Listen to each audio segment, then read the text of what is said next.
Ramzan month already start అయిపోయింది. రంజాన్ అంటే మనకు గుర్తొచ్చేదేంటి? రోజా ఉంటారు Muslims and biryani, mutton, chicken biryani and స్పెషల్‌గా గుర్తొచ్చేది హలీం అండి.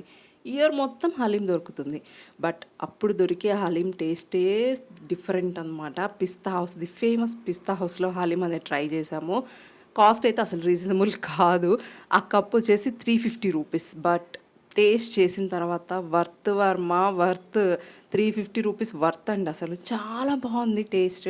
అండ్ మా పిల్లలు ఇంకా ఆబ్వియస్‌లీ స్పైస్ ఉంటది కదా! కొంచెం తినరు కాబట్టి పేస్ట్రీస్ తీసుకున్నారు. ఒక్కటి తీసుకొని షేర్ చేసుకోండి అంటే నో అని చెప్పేసి ఇద్దరు 2 డిఫరెంట్ టైప్స్ ఆఫ్ పేస్ట్రీస్ తీసుకున్నారు. అక్క తమ్ముడికి తినిపిస్తుంది. ఎంత ప్రేమ చూడండి. కొట్టుకునేటప్పుడు మాత్రం జుట్టు పట్టుకొని కొట్టుకుంటారు ఇద్దరు. ఇంకంతే మనమేం చేయలేము. సిబ్లింగ్స్ థింగ్స్ అనమాట అవి. హలీం తిన్న తర్వాత టీ తాగుతూ ఉంటది చారీ. ఆ మజానే వేరు. చాలా బాగా అనిపిచ్చింది. అండ్ ఆ కప్పు మాత్రం రూ. 30. నాకు తెలిసి ఒక్కరికైతే అది చాలా హెవీ. మా హస్బెండ్ చెప్పారు 3 మెంబర్స్, 2 మెంబర్స్ షేర్ చేసుకుంటారని చెప్పేసి. మా వారిని షేర్ చేయమంటే, "నువ్వు నేను ఆల్రెడీ టీ తాగాను కదా! నాకొద్దు" అని ఫోర్స్ కొట్టారనమాట.